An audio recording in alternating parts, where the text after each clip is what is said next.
And a very happy Tuesday to you at 12:06 in the West. It's the John Phillips Show. Mr. Randy Wang's in Culver City. John, the book tour has begun. Kamala Harris is going to be anywhere and everywhere to plug her book. Last night, she sat down for 40 minutes with Maddow and made a very strange claim about Gavin Newsom. You mentioned Gavin earlier. By the way, Gavin has a great sense of humor. So he does? No, he doesn't. He's got the thinnest skin imaginable. You mentioned Gavin earlier. By the way, Gavin has a great sense of humor. So, he's going to be fine. But did you warn him about the hiking thing? You did. Yeah, okay. I've known Gavin forever. He literally has a great sense of humor. Literally has a great sense of humor. What's the deal with the Rachel Maddow laugh, too? She sounds like a serial killer. Play that again. You mentioned Gavin earlier. By the way, Gavin has a great sense of humor. So, okay, can we get an assist with the Nancy Pelosi laugh there? Oh, boy. I think we can do that. So, just remember how much she's getting paid for that laugh. She works 1 day a week. And what is it, like $20 million a year? Something like that. And then she goes back to rural Massachusetts where she chops wood with her wife. Then does a podcast and occasionally produces documentaries, but is making bank for 1 day a week. How do we get that schedule? What kind of documentaries is she making that's worth $20 million? Ones that air on MSNBC. So, for that kind of money, you'd think she broke into that Time Life crowd. So, she also claims, Maddow, that Kamala's book is very funny. Again, gonna need a fact check on that one. Who is believing that? She has been an elected official in the state of California for decades. We know her better than anyone else. Have you ever heard that woman say one funny thing?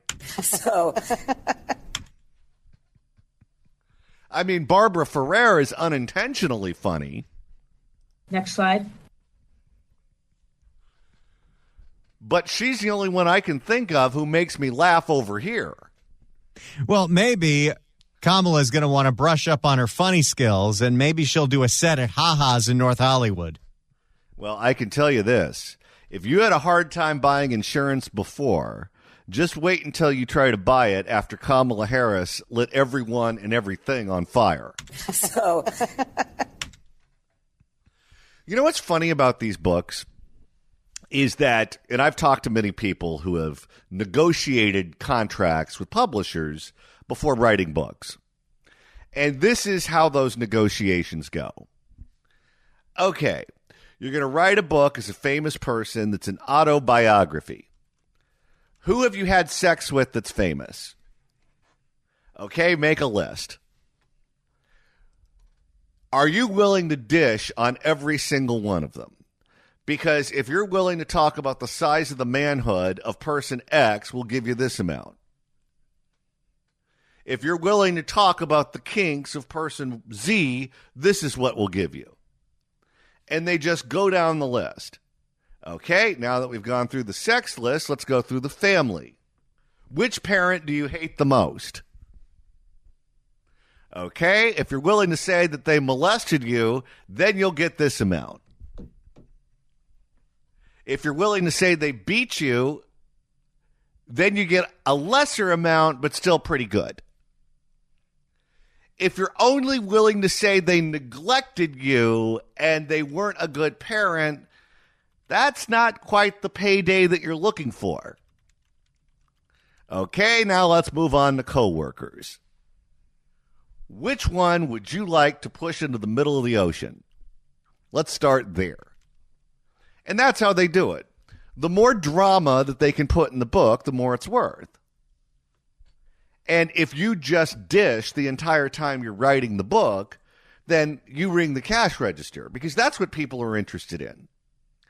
How many of these politicians write books that have nothing interesting in them? Oh, you read a lot of these. You tell me. No one cares if you grew up in poverty and you defied adversity and you educated yourself and you worked hard and you made it to the top of the mountain. No one wants to hear that. So you didn't care about Katie Porter's upbringing in Iowa? Nope. What people want to hear about is when you got blitzed at the Iowa State Fair and had sex with the bearded woman. That's what people want to know about. And that's why these books, these tell-alls, that's why they have so many news articles where every single one is a different anecdote. And then they just go through it, and then you say, oh, my God, there's so many explosive stories in this book. I have to buy it. Because when my flight gets delayed to Dallas, then I'll have something to read while I'm sitting in the airport. And clearly, Kamala went for the money. Because this book is not about her time at Howard University trying to figure out which sorority to join. This book is all about settling scores. Settling scores with the people who did her wrong. Whether it's Gavin Newsom, Tim Walz, or Grampy Joe. All of them get their time in the barrel. Which leads me to believe that Kamala Harris is not going to run for president again. I think she is acknowledging through this book that it's all over. So she's taking one last cash grab and riding off into the sunset? I think so. Because if you're going to run for president, you're going to need the endorsement of these people, correct? You would think so, although I don't know what the endorsement of Biden's going to weigh anybody in 2028. Well, will he even be alive by then? Maybe. It's not that far off. And you're also going to need a lot of people to work for you. You're going to need a campaign manager. You're going to need a communications person.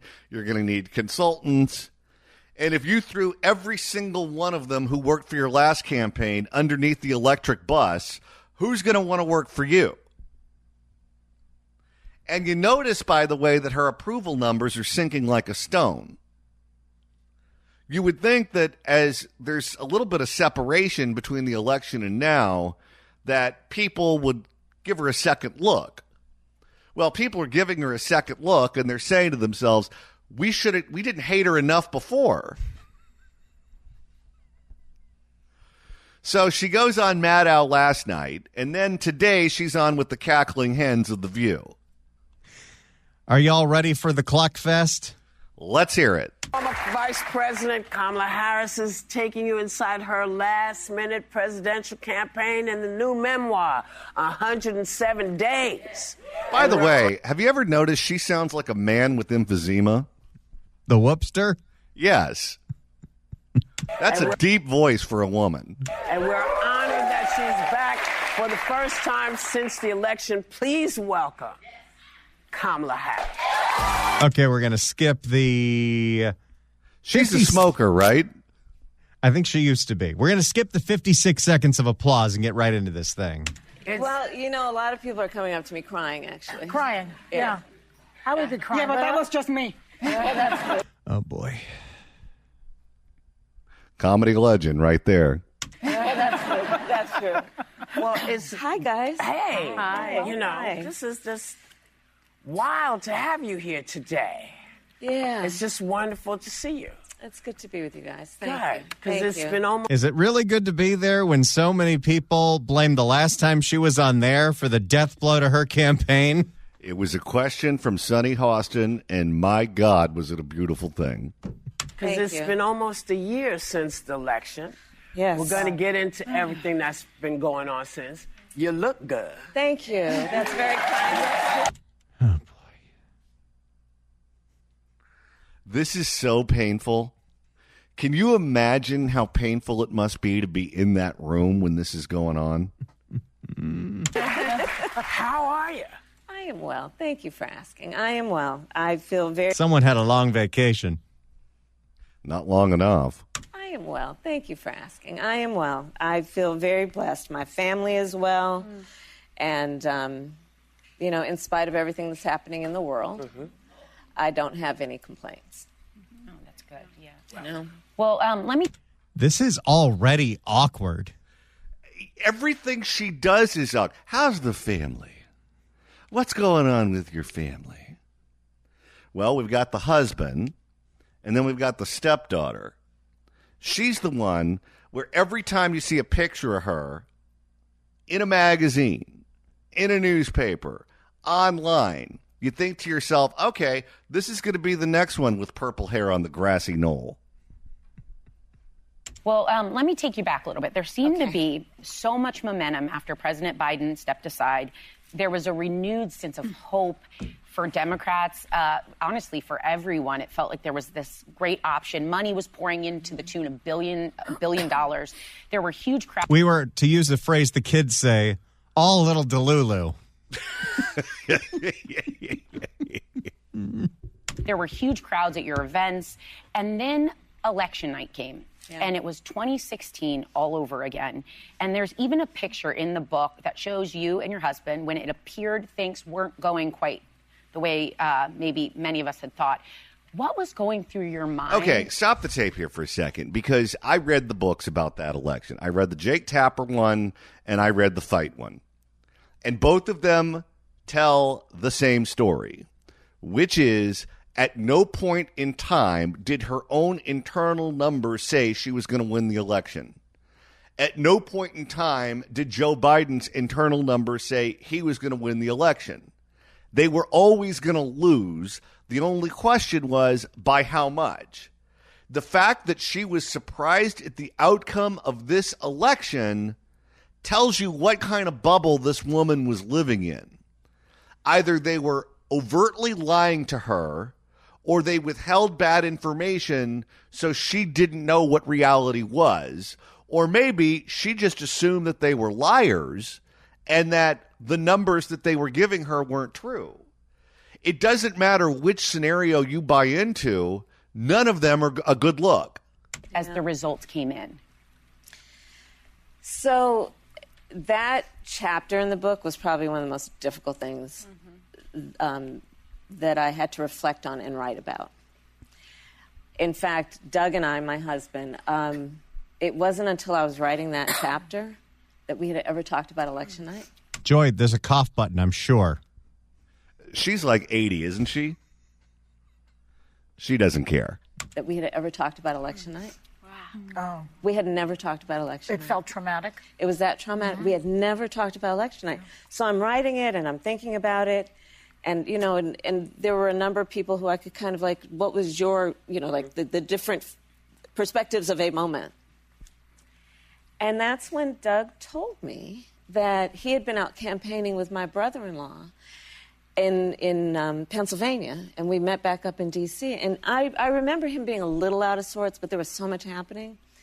But on his way back from a rally where there was an incredible amount of enthusiasm, people on the ground were like, we got it, we're going to do this.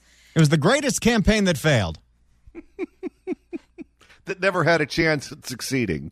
And then they talked with a mutual friend of ours who was over at Fox News in the war room, who had been hearing about data that suggested things were not looking great in Pennsylvania. And the way I write about it, I mean, my poor husband, so he didn't want to put that on me. He went upstairs and he basically went in the shower and prayed that it was not going to be a bad night. Okay, think about this.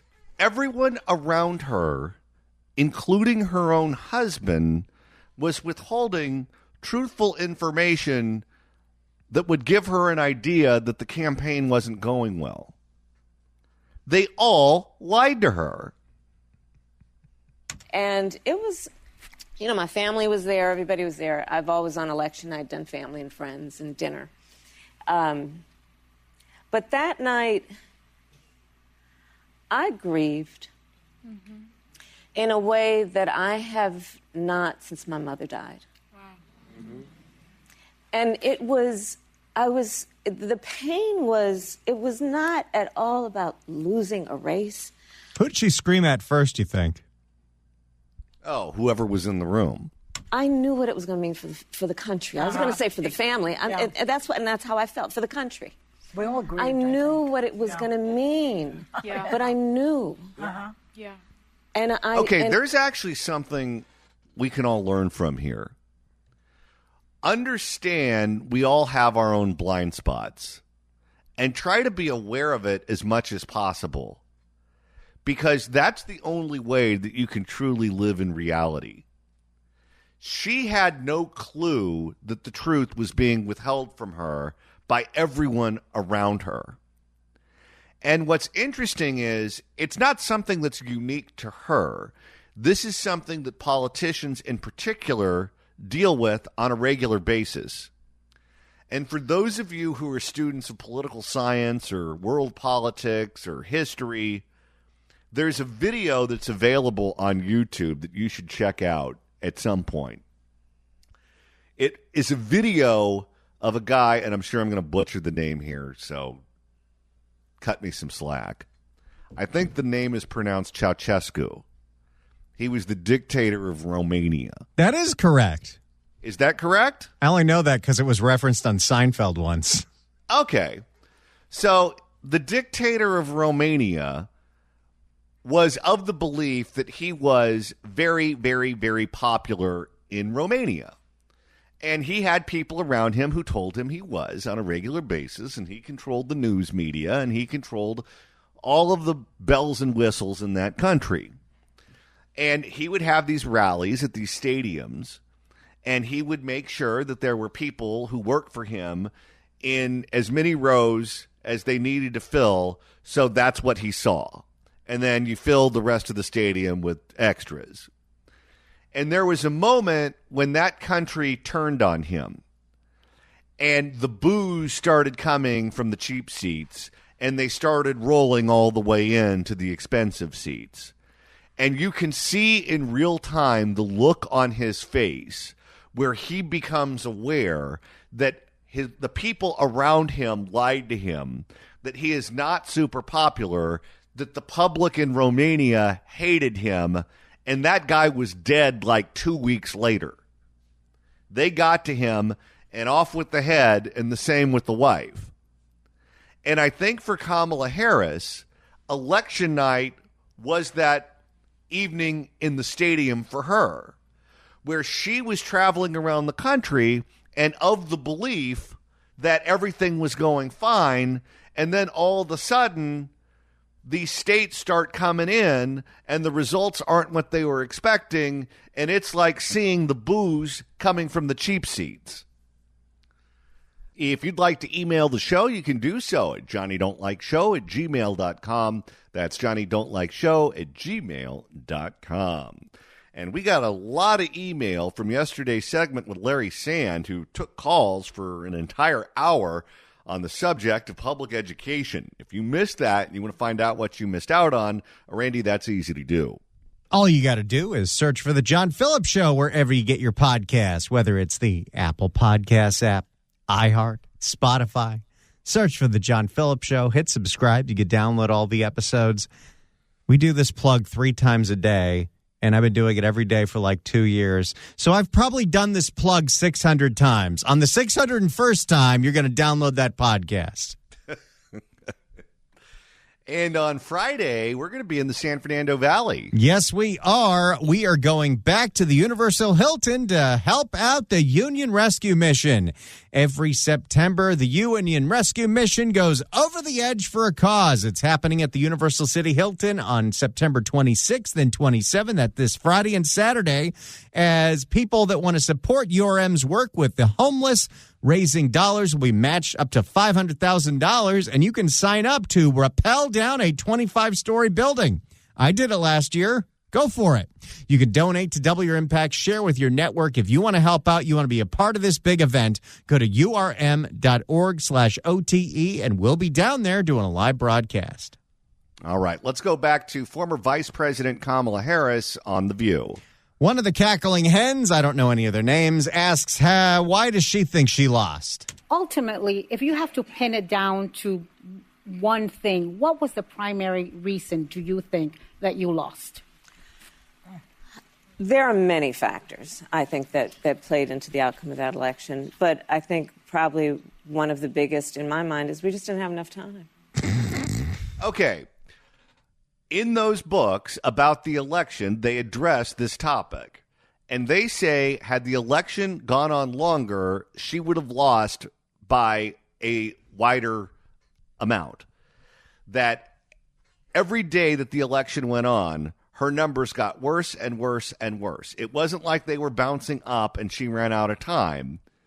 If the election were to have gone on for another month or another 2 months, she not only would have lost all 7 swing states, she probably would have lost a handful of others too. Like, what does this mean? Oh, we didn't have enough time. Nobody knew who you were or what you stood for? That's on you. They spent over $1 billion promoting her. They're still in the red. You didn't have enough time. We didn't have enough time. Oh, yeah. Well, you didn't. And, one of the reasons I wrote the book is... money. Lots and lots of money. This is unprecedented. Think about this. Yeah. Do you think she wrote this, or she just took a whole bunch of election footage and shoved it into ChatGPT and said, spit me out a book? If you're a Democratic voter, by the way, and you're watching this train wreck of a book tour, I don't know who's happy with it, because she's clearly willing to throw everyone under the bus. Well, why didn't you do it when you could have benefited from it? Had she thrown Joe under the bus during the campaign, she might have received bounds. But she didn't do it when she could have benefited from it electorally. She only did it when she can profit from it personally. This is unprecedented. Think about this. Yeah. That there's a race for president of the United States. The current sitting president is running for re-election. 3.5 months from the election, he decides not to run. The sitting vice president then takes the mantle, running against a former president of the United States who had been running for 10 years. It was always going to be impossible. Don't blame me. And by the way, let's just address the timeline here. Who was it that was telling us that behind the scenes Joe's doing advanced calculus and putting together Rubik's cubes in record time? It was Kamala Harris. She was the one who was out there vouching for Joe and his cognitive abilities. You remember the night of that disastrous debate, she was the one who was tasked to go on all the shows and do all the damage control. We are clear and have been clear. If she was honest with us, then maybe Joe would have gotten out of the race sooner. But she did to the American people what her advisors did to her, which was lie about reality. With 107 days until the election. And by the way, another piece of what is unprecedented and a bit historical about that race, it is the closest presidential race in the 21st century in terms of the outcome. Wow. Yeah. Boy, these people will applaud anything. Okay, she lost all 7 swing states. But she only lost them by a little. No, I think that New Jersey was closer than Arizona. Someone can fact check me on that. Because he likes to say over and over again he's got a mandate. And that's part of why I wrote this book. Because history will talk about this race. Yeah. It is part of American history. And it was important to me that when history is written, that my voice be present. What? Oh, good Lord. About what that experience. Wait, that got an applause too? Okay, that audience is dumber than that panel. A lot of people, I'm included, and President Biden also, think that a lot of it is about racism and sexism. Of course, Joy. Because that's always the answer.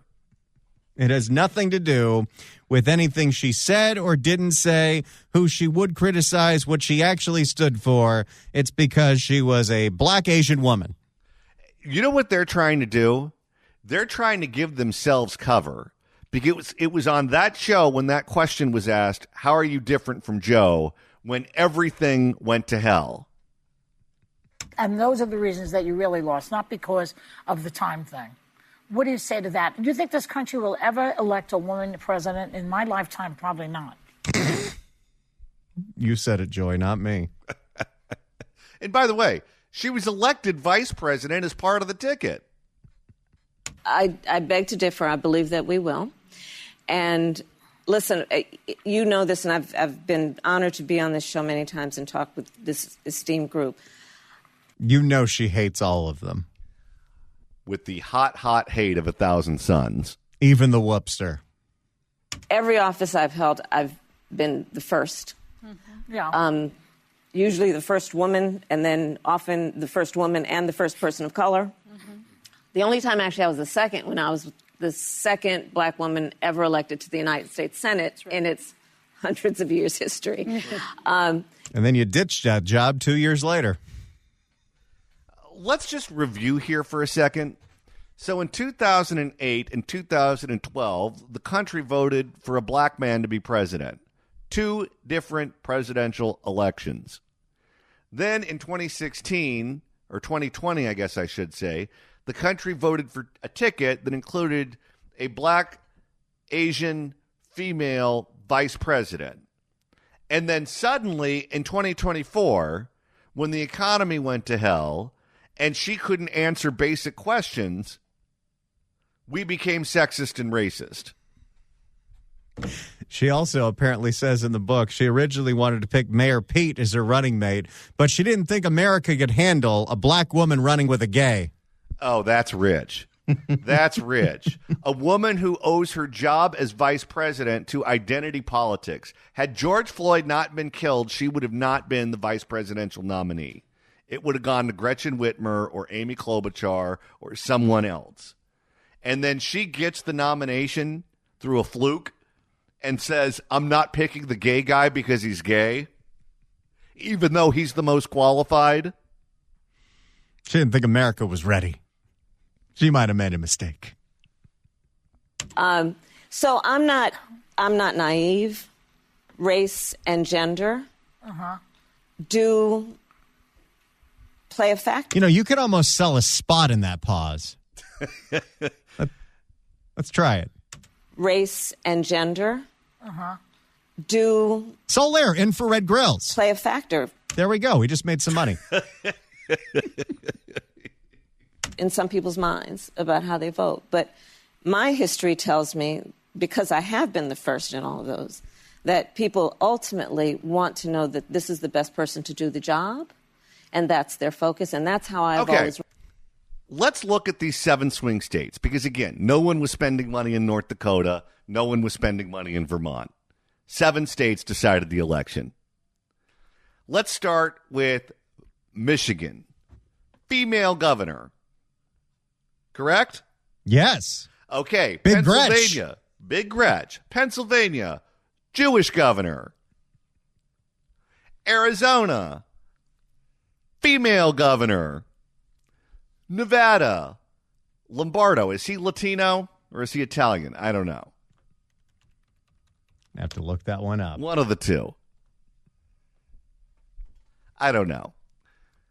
But the point is, we're talking about 7 states who have demonstrated that they are willing to vote for females. They're willing to vote for ethnic minorities, religious minorities. There's a voting history here. It's not like they just fell out of the sky and suddenly, all these states are filled with a bunch of people who won't vote for a woman for anything. No, many of these states have had female governors. Some of those states even voted for Hillary.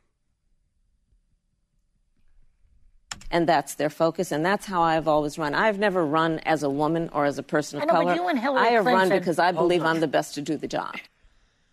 There's part 1. All right. Right now we're going through the sound of Kamala Harris's sit-down with the ladies on The View. Let's get back to Kamala and The View as she gets asked about Kamala being on The View last time. Madam Vice President, before the election, 2/3 of Americans felt that the country was on the wrong track, according to an NBC poll. On issues like the border, cost of living, the perception of crime, 43% of Americans felt like Joe Biden's policies had personally hurt them. Understanding that many people saw you as an extension of Joe Biden, were there glaring warning signs that when there's only 2 options to vote on that you missed going in? Who's slurping on their coffee in the middle of this question? Are you sure that's coffee? when there's only two options to vote on that you missed going into Election Day?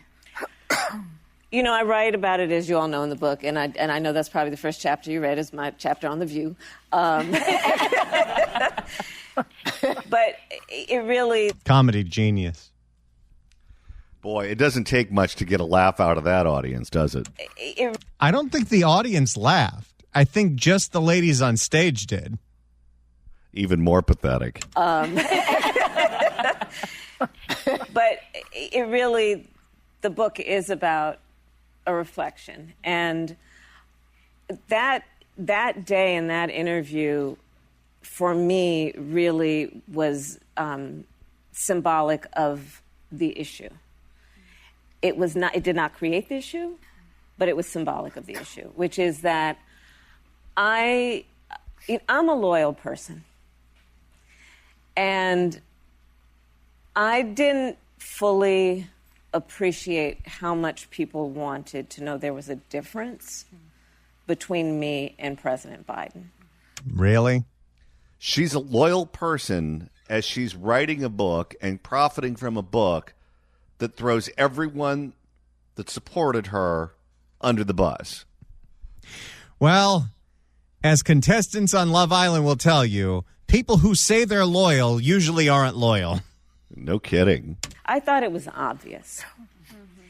And I didn't want to offer a difference in a way that would be received or suggested to be a criticism. No, everything was great. Okay, but if there were legitimate differences, you have to air them before the election.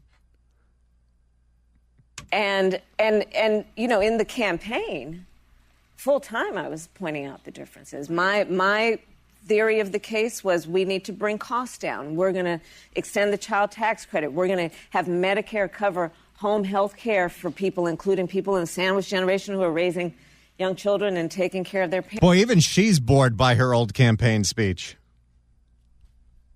It's understandable. It was about we're going to take on price gouging, bringing down costs. And I thought I was making the... None of those issues highlight any differences between her and Joe. That's just standard boilerplate Democratic talking points. And I thought this is the problem. And I thought I was making the point. And I realize now that I didn't fully appreciate that how much of an issue it was. Yeah, that President Biden was deeply unpopular. Poor Joe. Boy, can you imagine what objects he must be throwing at the TV? I did realize that. And in during your appearance, and you write about it, you say, everything about my appearance on The View was going well until it wasn't. And if you recall, you were here 28 days before the election. And I asked you if there was anything you would have done differently than President Biden during the past 4 years. And you said, quote, there is not a thing that comes to mind, end quote.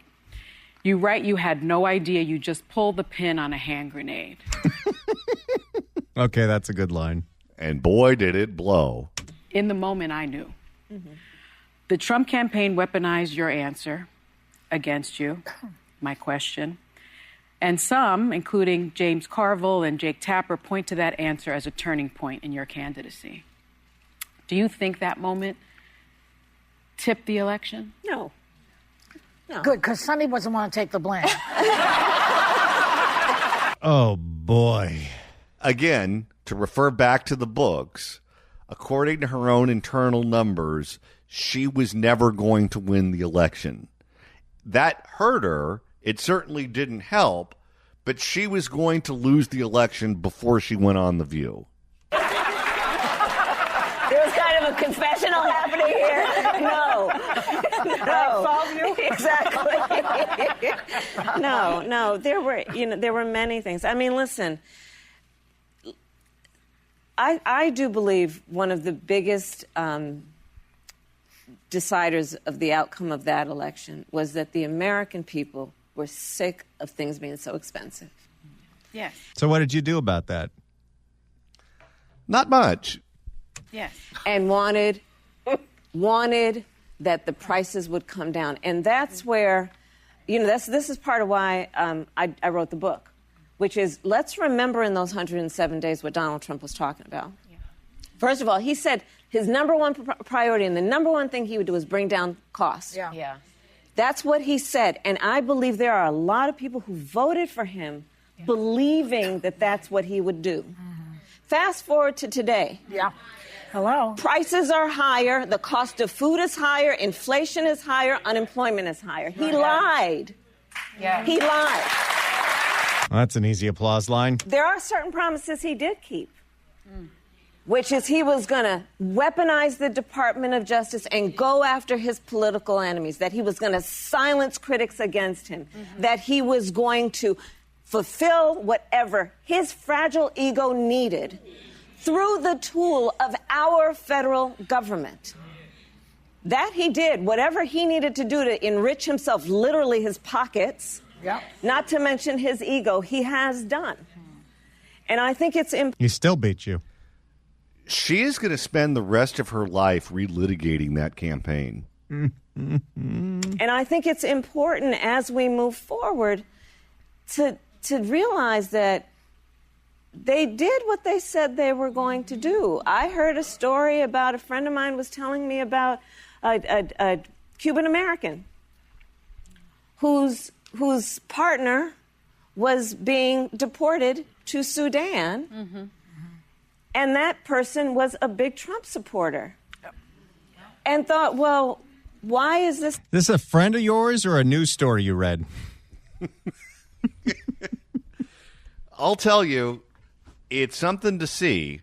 This Kamala Harris book tour. I don't know who's going to buy that book. And more importantly, I don't know who's going to vote for her ever again. Her judgment is awful, and it hasn't gotten better since the election. Good luck, lady.